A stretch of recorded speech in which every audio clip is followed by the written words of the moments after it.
والصلاة والسلام على خاتم النبيين أما بعد فأعوذ بالله من الشيطان الرجيم بسم الله الرحمن الرحيم الصلاة والسلام عليك يا رسول الله وعلى آلك وأصحابك يا حبيب الله الصلاة والسلام عليك يا نبي الله وعلى آلك وأصحابك يا نور الله نويت سنة الاعتکاف. جب بھی اللہ پاک کے مقدس گھر مسجد میں حاضری کی سعادت ملے، مسجد میں داخل ہونے کی مسنون دعا یعنی سنت دعا، اللہم افتح لی ابواب رحمتک، یعنی اللہ پاک میرے لیے اپنی رحمت کے دروازے کھول دے. یہ پڑھ کر سیدھا قدم مسجد میں رکھے، سجا پیر یہ مسجد میں رکھے، اور ساتھ ہی ساتھ نفلی اعتکاف کی نیت بھی کر لیں. نیت ویسے دل کے ارادے کو کہتے ہیں، زبان سے کہہ لیں تو افضل ہے. نویت سنت الاعتکاف یہ الفاظ ہیں، یہ یاد نہیں ہے، اپنی مادری زبان میں کہہ لیں کہ میں اعتکاف کی نیت کرتا ہوں. اس کے بہت سے فوائد ہیں.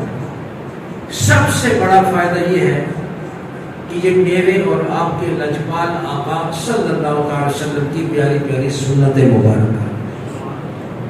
اور اس کے بعد آپ جتنی دیر مسجد کے اندر بیٹھے رہیں گے، آپ نے آ کر نماز پڑھی، قرآن پاک کی تلاوت کی، ذکر اذکار کیا، درود پاک پڑھا، یا ویسے ہی بیٹھے رہے، آپ کے نامہ اعمال میں نفلی اعتکاف کا ثواب مفت میں لکھا جائے گا، مفت کا ثواب. اور مسجد کے اندر کھانا پینا، سونا، سحری، افطار، آب زمزم شریف پینا یا دم کیا ہوا پانی پینا، اس کی شرعی اجازت نہیں. اگر اعتکاف کی نیت کی ہوئی ہے تو اب یہ چیزیں پھر ضمناً جائز ہو جائیں گی. رمضان شریف میں معتکف مسجد کے اندر ہی کھاتے پیتے ہیں تو وہ اعتکاف کی نیت سے ہوتے ہیں، اعتکاف سے ہوتے ہیں. اس طرح اگر کسی نے مسجد کے اندر کھانا پینا، سونا ہے، آرام کرنا ہے، تو اس کے لیے اعتکاف کی نیت کا ہونا ضروری ہے. اگر اعتکاف کی نیت کے بغیر مسجد کے اندر کھائے پیے گا، سوئے گا، تو اب وہ گناہ گار. اہل سنت کی مساجد میں الحمدللہ وقتاً فوقتاً 11ویں شریف، 12ویں شریف کے پروگرام ہوتے رہتے ہیں، میلاد شریف کے پروگرام ہوتے رہتے ہیں. تو مسجد کے اندر جو لنگر تقسیم ہو رہا ہے اور مسجد کے اندر جو بیٹھ کر کھا رہا ہے، اس کے لیے اعتکاف کی نیت کرنا ضروری ہے. اس مسئلے کو بہت اچھی طرح ذہن میں رکھیے. آج کل گرمیاں ہیں، دوپہر کے وقت بندہ ظہر کی نماز پڑھنے آتا ہے تو تھوڑا دل چاہتا ہے ذرا لیٹ جاؤ، سستان میں تھوڑا سا پنکھے کی ہوا. تو اب مسجدیں تو عبادت کے لیے بنائی گئی ہیں، اب وہ یہ کام کرنا چاہتا ہے تو اس کے لیے اعتکاف کی نیت کا ہونا ضروری ہے.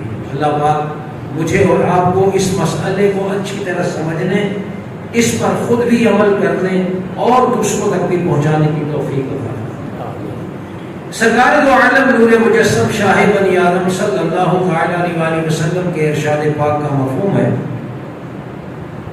مجھ پر درود شریف پڑھو، اللہ پاک تم پر رحمت بھیجے گا. صلو علی الحبیب صلی اللہ تعالی علی محمد صلی اللہ تعالی علیہ وسلم. پیارے اسلامی بھائیوں، حضرت آدم علیہ نبینا وعلیہ الصلوۃ والسلام سے لے کر تا قیام قیامت مختلف ادوار اس دنیا میں آئیں گے، مختلف لوگ اس دنیا میں آئیں گے، مختلف کلچر والے ہوں گے، مختلف لباسوں والے ہوں گے، مختلف شکلوں والے ہوں گے، لیکن یہ جتنے بھی لوگ آئیں گے، جتنے بھی اسی روح اس دنیا میں آئیں گے، ان سب نے اپنا اپنا وقت گزار کر اس دنیا کو چھوڑ کر چلے جائیں۔ ہم جو آج کے جناب بیٹھے ہیں نا، ہم کل کے مرحوم ہیں۔ آج ہمارا نام ہے، کل ہمارا نام ختم ہو جائے گا، میت میں تبدیل کر دیے جائیں گے، کیونکہ ہمارا وقت پورا ہو چکا۔ جتنے وقت کے لیے ہم دنیا میں آئے تھے نا، پلاننگ بہت لمبی ہے، امیدیں بڑی لمبی ہیں، بڑے لمبے لمبے نظام ہیں، لیکن ایک وقت معین کر دیا گیا ہے، اتنے سال، اتنے ماہ، اتنے دن، اتنے گھنٹے، اتنے منٹ اور اتنے سیکنڈ۔ اس وقت سے ایک سیکنڈ کوئی آگے پیچھے نہیں ہو سکتا۔ موت نہیں آئی، ابھی وقت نہیں آیا، بڑے سے بڑے حادثہ بندہ برداشت کر لیتا، عقل حیران ہو جاتی ہے یہ بچ کیسے گیا، یہاں سے تو بچنے کی امید ہی نہیں ہے، اور جب وقت پورا ہو جائے تو بہانہ بن جاتا۔ اصل میں یہ وہی معاملہ ہے، جس کا وقت پورا ہو گیا اس کے لیے دنیا کے اسباب ختم ہو گئے۔ بے شک ڈاکٹروں کی لائنیں لگی ہوئی ہیں، بے شک بہت بہترین ہاسپٹل ہے، بہت اچھی ادویات ہے، بہت زبردست ٹیکنالوجی ہے، لیکن موت کے ساتھ کوئی ٹیکنالوجی ٹکرا نہیں سکتی۔ کل نفس ذائقۃ الموت، میرے رب نے اعلان فرما دیا، ہر نفس کو موت کا ذائقہ چکھنا ہے۔ جو چلے گئے انہوں نے چکھ لیا کہ موت کیسی ہوتی ہے، ہم جو بیٹھے ہیں ہم نے چکھنا ہے کہ موت کیسی ہوتی ہے۔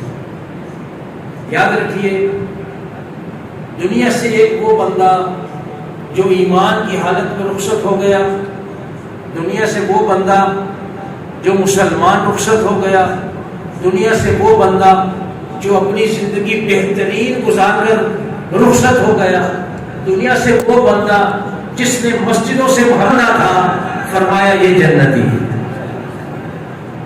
اس کو جنتی فرمایا گیا۔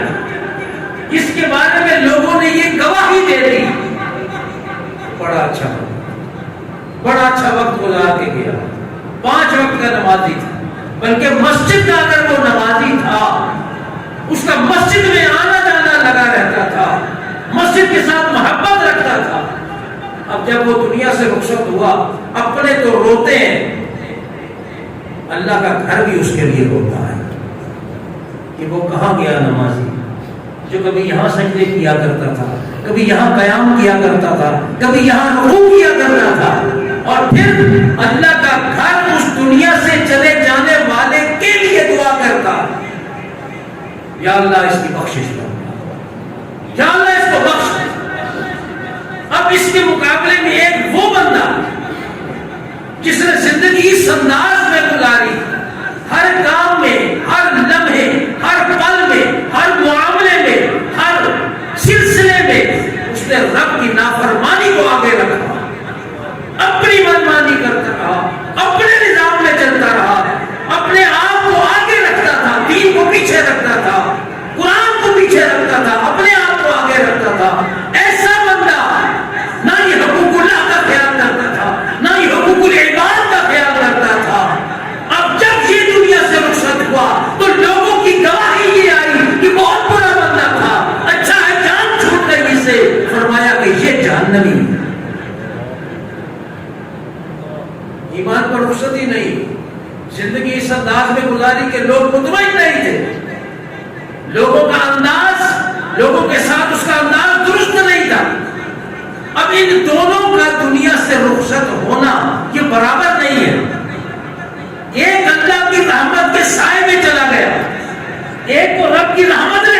دیا اور دوسرے پر عذاب الہی نازل ہونا شروع ہو گیا.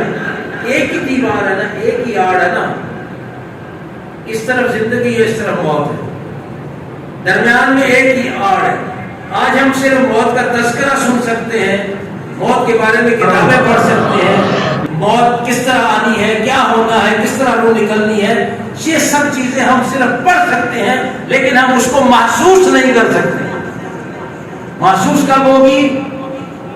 جب آنکھیں کھلی چھت کی طرف لگی ہوئی ہو. محسوس کب ہوگی؟ جب ایک ایک رگ سے روح نکالی جا رہی ہے. محسوس کب ہوگی؟ جب کوشش کے باوجود بھی اٹھ نہیں سکیں گے. محسوس کب ہوگی؟ جب رشتہ دار پاس کھڑا ہے, بیٹا پاس کھڑا ہے, باپ پاس کھڑا ہے, ماں پاس کھڑی ہے, بلانا چاہتے ہیں, بات کرنا چاہتے ہیں, اپنی کیفیت بنانا چاہتے ہیں, اپنی اندرونی حالات بنانا چاہتے ہیں, لیکن پیارے دوستو, ہمارے یوٹیوب چینل رقیب اسلامک کو لائک, سبسکرائب اور شیئر کر دیں. آپ کے تعاون کا بہت شکریہ. جو بندہ زندگی رب کی فرما برداری میں گزار گیا, گزر دونوں کی جانی ہے. فرما برداری والے کی بھی گزر جانی ہے, نہ فرمانی کرنے والے کی بھی گزر جانی ہے. دونوں کا مقام ایک ہی ہے. کل نفس ذائقۃ الموت, ایک ہی مقام ہے. اس نے یہ راستہ اختیار کیا, اس نے یہ راستہ اختیار کیا, پہنچنا ایک ہی مقام پر ہے, ایک ہی مقام پر پہنچنا ہے. لیکن ان دونوں کا نظام یک لخت مختلف. جہاں تک کہ علماء کرام فرماتے ہیں, کوشش کرنی چاہیے کہ کسی مسلمان کا جنازہ مل گیا ہے نا پڑھنے کے لیے, کوشش کرے کہ اس جنازے میں ضرور شریک ہو جائے. ویسے اس پر فرض نہیں ہے, فرض کفایہ ہے. چند ایک نے بھی اگر پڑھ لیا تو سب کی طرف سے ادا ہو گیا. لیکن کوشش کہ ہم جو جاتے ہیں نا جنازوں میں, ہم لوگ شخصیت کے پیچھے جاتے ہیں. کسی بڑے آدمی کی فوتگی ہو جائے سارے بھاگیں گے, کسی غریب آدمی کی فوتگی ہو جائے 5 سے 6 بندہ کوئی نہیں ہوتا, اس کے رشتہ داروں کے علاوہ بندہ کوئی نہیں ہوتا. بڑا آدمی فوت ہو گیا, اس کے سامنے آگے آگے ہو کے جاتے ہیں, اس کو چہرہ دکھاتے ہیں کہ اس کو پتہ لگ جائے کہ میں آیا ہوا تھا. سب سے پہلی بات تو یہ ہے, یہ ذرا ٹاپک بڑا حساس سا ہے اور اس پہ ہم تقریباً سب ہی مبتلا ہیں. اس کو تھوڑا سا ذرا سمجھیے, ہم کس راستے پر جا رہے ہیں. کسی بڑے کی فوتگی ہو گئی ہے, ہمارا انداز کچھ اور ہوتا ہے. کسی غریب کی فوتگی ہو گئی ہے, ہمارا انداز کچھ اور ہوتا ہے. اللہ کی رضا کس جگہ پر ہے یہ ہمیں نظر ہی نہیں آ رہی. ہم جنازے پر کیسے جاتے, یار فوتگی تھی گئی اور جلا یار, اس کی فوتگی پہ جانا ہے, رشتہ داری ہے یار کی طرح. بھائی جنازے پہ کیوں جا رہے ہو, یار رشتہ داری ہے یار, محلے داری ہے یار فاتحہ پہ کیوں جا رہے ہو, بھائی آج کسی کے گھر جائیں گے تو کل کوئی ہمارے گھر آئے گا. 40ویں پہ کیوں جا رہے ہو, یار نہیں جائیں گے تو ناراض ہو جائے. اس نے کہا ہوا تھا کہ 40ویں پہ جانا ہے, آنا 40ویں پہ, یار میں نے تو کام پر بھی جانا ہے, کاروبار پر بھی جانا ہے, نہیں جاؤں گا تو ناراض ہو جائے گا. کیا کریں یار, کرنا پڑتا ہے. شہرداریاں کرنا پڑتا ہے, رشتہ داریاں کرنا پڑتا ہے, محلے داریاں کرنا پڑتا ہے. یہ کرنا پڑتا ہے. اللہ کی رضا کہاں ہے, کہاں ہے اللہ کی رضا؟ کون ہے جو اپنے گھر سے یہ نیت لے کر چلتا ہے کہ میں ایک مسلمان کا جنازہ اللہ کی رضا کے لیے پڑھنے جا رہا ہوں. کوئی مجھے دیکھے یا نہ دیکھے, کوئی مجھے جانے یا نہ جانے, کوئی مجھے پہچانے یا نہ پہچانے, کہاں ہم اللہ کی رضا کو پیش نظر رکھتے ہیں.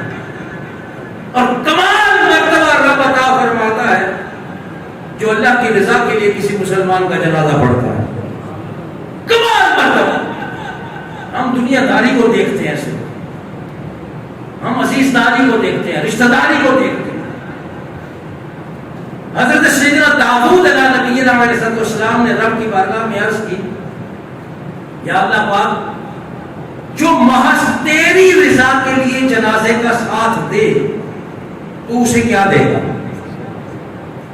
اس کا مقصد اور کوئی نہیں ہے، اس کا مقصد دنیا کو دکھانا نہیں ہے، اس کا مقصد رشتہ داری نہیں ہے، اس کا مقصد فقط دنیا داری نہیں ہے، وہ صرف تیری رضا چاہتا ہے، وہ تجھے راضی کرنا چاہتا ہے، اس کا جنازہ پڑھنا چاہتا ہے جو تیرے پر ایمان رکھتا تھا، تیرے محبوب پر ایمان رکھتا تھا، اس کا جنازہ پڑھنا صرف تیری رضا کی خاطر وہ جا رہا ہے۔ بولا تو کیا دے؟ رب تعالیٰ نے ارشاد فرمایا یہ جب مرے گا نا تو میری رضا کے لیے جنازہ پڑھتا تھا، یہ جب مرے گا تو میں فرشتوں کو حکم دوں گا اس کے جنازے کے ساتھ چلو، فرشتوں کو حکم دوں گا اس کے جنازے کے ساتھ چلو، اور پھر رب نے فرمایا کہ میں اس کی مغفرت کروں، اس کی میں بخشش کروں۔ تھوڑا سا نیت کا درست کر لینا ہمیں کہاں سے کہاں تک لے کر جا رہا ہے۔ عمل ہم کر رہے ہیں، عمل کر رہے ہیں ہم، لیکن نیت کا فطور ہمیں کہاں سے اٹھا کر کہاں پہ لے کر جا رہا ہے۔ اور اگر دکھاوے کے لیے تو بات صورتوں میں ریاکاری ہوگی، اور ریاکاری ویسے ہی گناہ کبیرہ ہے، جہنم میں لے جانے والا تھا۔ علماء کرام فرماتے ہیں کہ کوشش کیا کرو کہ مسلمان کا جنازہ مل گیا، یہ میں جو بھی بات کر رہا ہوں نا مسلمان کے جنازے کی بات کر رہا ہوں، عاشقان رسول کے جنازوں کی بات کر رہا ہوں، کسی مرتد کے جنازے کی بات نہیں کر رہا۔ اگر تمہیں موقع مل گیا کہ مسلمان کا جنازہ ہے، تم یہ مت دیکھو کہ تمہاری جان پہچان ہے یا نہیں، موقع ہے، چڑھ سکتے ہو، پڑھ سکتے ہو، چلے جاؤ، پڑھ لو۔ کتنی دیر لگے گی؟ تھوڑی سی دیر لگے گی نا، پڑھ لو جنازہ۔ فرمایا اگر تم نے کسی جنتی کا جنازہ پڑھ لیا، دو باتیں ہیں نا، یا مرنے والا جنتی ہے یا دوزخی ہے، تیسری کوئی بات ہے؟ تیسری تو کوئی بات نہیں، یا جنتی ہے یا دوزخی ہے، یا جنت میں ہے یا دوزخ میں ہے۔ جس طرح میرے آقا علیہ السلام فرماتے ہیں قبر کی طرف انہوں نے اشارہ کر کے فرمایا قبر یا تو جنت کے باغوں میں سے باغ ہے یا جہنم کے گڑھوں میں سے ایک گڑھا ہے، تیسری کوئی بات نہیں ہے، درمیان میں کوئی نہیں ہے، یا ادھر ہے یا ادھر ہے۔ اب دنیا سے جو مسلمان چلا گیا، ہمارا یہ گمان، ہمارا یہ حسن ظن ہونا چاہیے کہ اللہ پاک نے اس کو بخش دیا ہو، ہم کسی کے بارے میں بدگمانی نہیں کریں گے۔ دیکھیے اللہ کی بارگاہ میں کون مقبول ہے کون نامقبول ہے، اس کا فیصلہ کرنے والے ہم کون ہوتے ہیں؟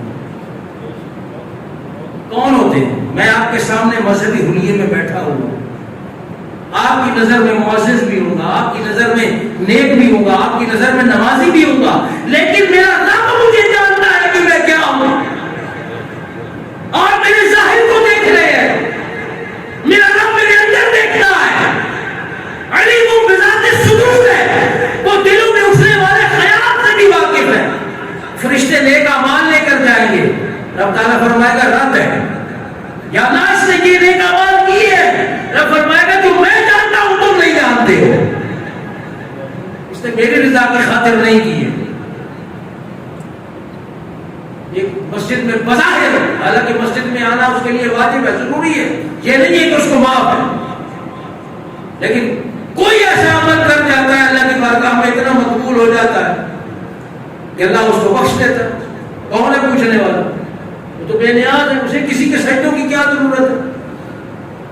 کوئی کرے اپنے لیے کرے گا، کوئی نہیں کرے اپنے لیے نہیں کرے گا، ان چیزوں سے وہ ماورا ہے۔ تو کسی کے بارے میں ہم نے فیصلہ نہیں کرنا کہ یہ معاذ اللہ جہنمی ہے، ہم نے نہیں کہنا۔ تو فرمایا اگر کسی نے جنتی کا جنازہ پڑھ لیا تو یہ جنتی بندہ جب سب سے پہلے اللہ کے بارگاہ میں جب حاضر ہوتا ہے، اس کو رب کی طرف ہے جو جنت، یا تو تحفے ہی ملنے، اب تو رحمت ہی ملنی ہے اس کو۔ یہ سب سے پہلے جب اللہ کی بارگاہ میں پہنچتا ہے تو رب تعالیٰ اس کو سب سے پہلی خوشخبری جو رب کی طرف سے ملتی ہے، اسے یہ خوشخبری سنائی جاتی ہے کہ جس نے تیرا جنازہ پڑھا ہم نے اس کو بھی بخش دیا۔ سبحان اللہ۔ جنتی کا جنازہ پڑھنے والے کی بھی بخشش ہو گئی، اور فرمایا اگر خدا نہ خواستہ وہ جہنمی اپنے اعمال کی وجہ سے. ہم نہیں کہیں گے خدا نہ خواستہ اگر وہ جہنمی ہے، فرمایا اس کا بھی جنازہ پڑھو جنازہ.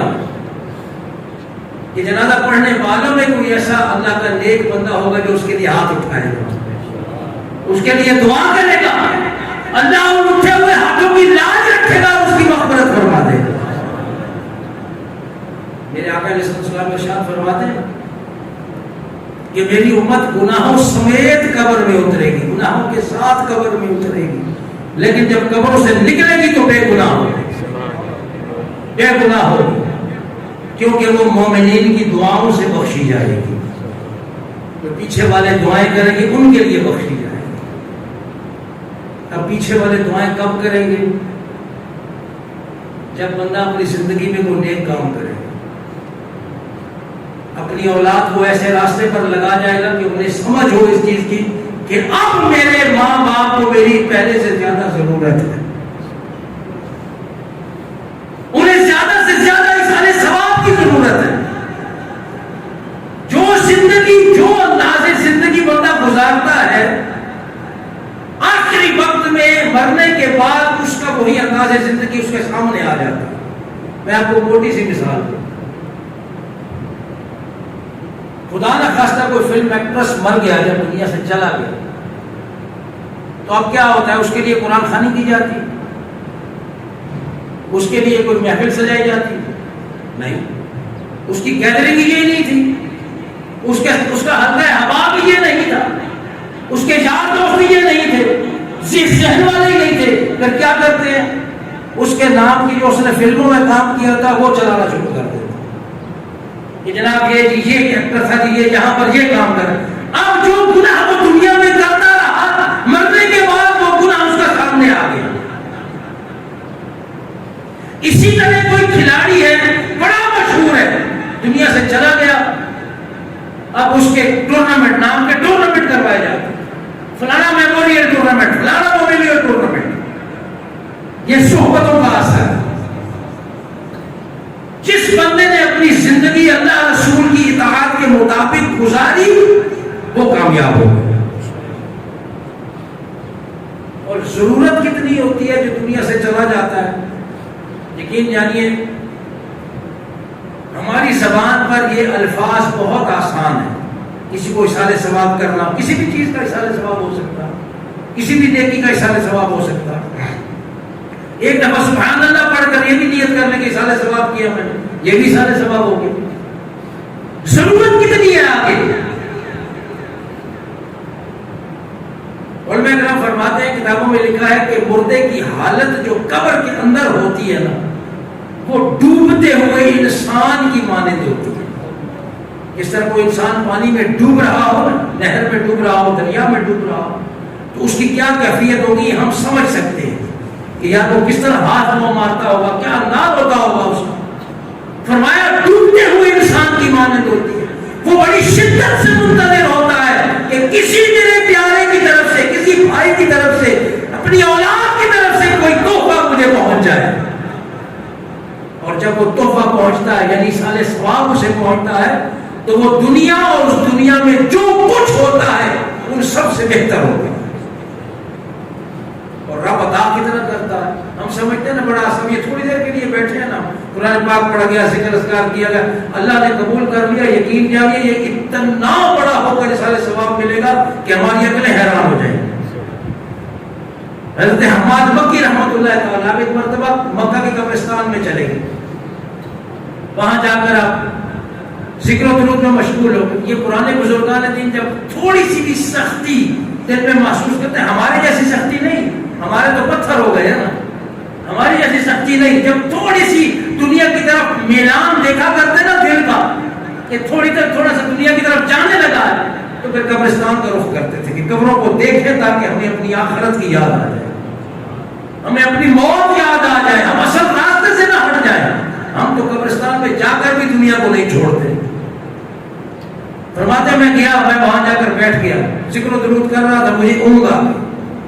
میں نے دیکھا کہ جتنے قبر والے نے سارے نکل آئے قبروں سے اور کسی ایک جگہ پر اکٹھے ہیں اور کچھ چیزیں لے رہے ہیں. آپ فرماتے ہیں میں نے اس سے پوچھا کہ ایک مردے سے پوچھا کیا قیامت قائم ہو گئی؟ اس نے کہا نہیں قیامت تو نہیں قائم ہوئی۔ پھر جی کیا کر رہے ہیں؟ وہ کہنے لگا 1 سال پہلے یہاں سے ایک مسلمان گزرا تھا، اس نے 3 مرتبہ سورہ اخلاص پڑھ کر تمام قبرستان والوں کو اصحال ثواب کیا۔ اس کا پڑھنا، اس کا انداز رب کی بارگاہ میں اتنا مقبول ہوا، 1 سال ہو گیا رب نے اتنا عطا کیا، ہم لے رہے ہیں وہ دے رہا ہے، ختم ہی نہیں ہو رہا۔ ہماری زبان پر بہت تھوڑا ہے، بہت آسان ہے، لیکن آگے کتنا ہو کے ملتا ہے اس سے ہمیں غافل نہیں ہونا۔ ہم لوگ بھول جاتے ہیں، اپنی ماں کو بھی بھول جاتے ہیں، اپنے باپ کو بھی بھول جاتے ہیں، اپنے عزیزوں کو بھی بھول جاتے ہیں، اپنے رشتہ داروں کو بھی بھول جاتے ہیں، جن کے ساتھ بیٹھ کے ہنس ہنس کے باتیں کرتے تھے ان کو بھول گئے ہیں، ہم نے چھوڑ دیا۔ نہ قبرستان جا کر وہاں پر دیکھنا کہ ان کی قبر کی کیا حالت بنی ہوئی ہے، نہ جا کر وہاں پر اصحال ثواب کرنا، نہ گھر میں بیٹھ کر اصحال ثواب کرنا، نہ ایسے اعمال کرنے جس سے ان کو ٹھنڈک پہنچتی رہے، ان کو سکون ملتا رہے۔ ہم ایسے دنیا داری میں غرق ہوئے ہیں، اور یاد رکھیے آج ہم نے بھولا ہے، کل ہماری اولادیں ہمیں بھول جائیں گی، چھوڑ دیں گی، اور باہر نکل کر کسی کو کوئی نہیں کہہ سکتا خدا کے لیے میں عذاب میں ہوں، میرا مدد کرو، میرے لیے کوئی سارے ثواب کر دو، مجھے کوئی تحفہ بھیج دو۔ کون کہہ سکتا؟ یہ نہ کرتے 40ویں کا سلسلہ، یہ نہ کرتے سارے ثواب کی محفل، کس نے کہنا تھا؟ لیکن یہ اپنا اپنا مقدر ہے، اپنا اپنا مقدر ہے۔ پیچھے سے ہاتھ اٹھانے والے تبھی ملتے ہیں جب بندے نے زندگی اچھی گزاری ہوئی ہو، پھر خود بخود اللہ دلوں میں ڈال دیتا تو بھی جا، تو بھی جا، تو بھی جا، تو بھی جا، اس کے لیے دعا کر میں مغفرت کر دوں۔ یہ انداز ہوتے ہیں۔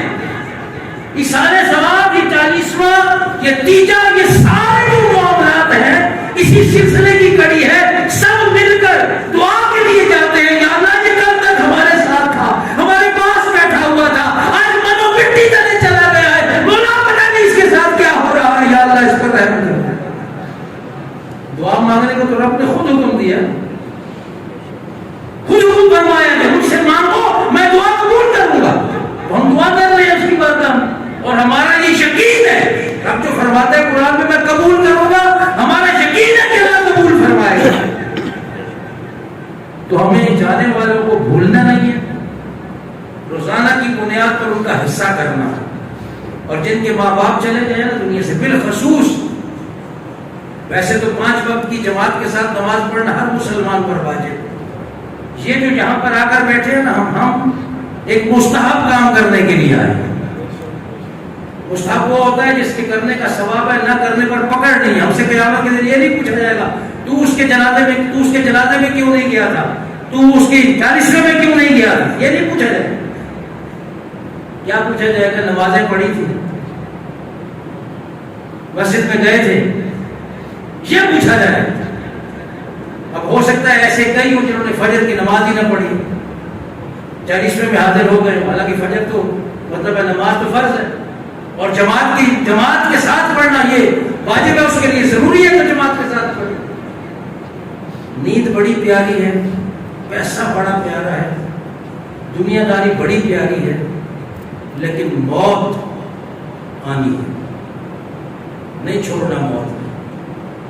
ہمیں اس کے آنے سے پہلے سنبھل جانا ہے، ہمیں سنوارنا ہے اپنے آپ کو۔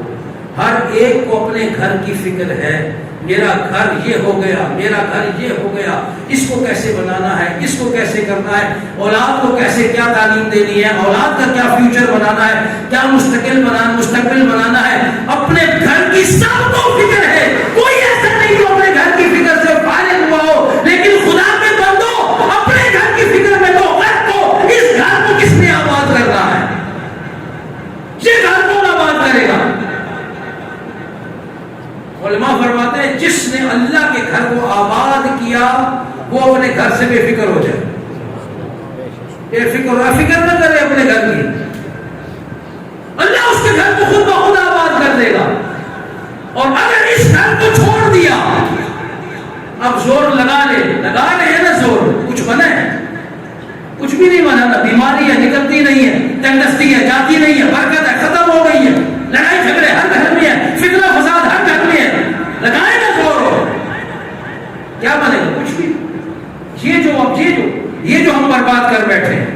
اللہ کے گھر کو جو آپ برباد کر بیٹھے.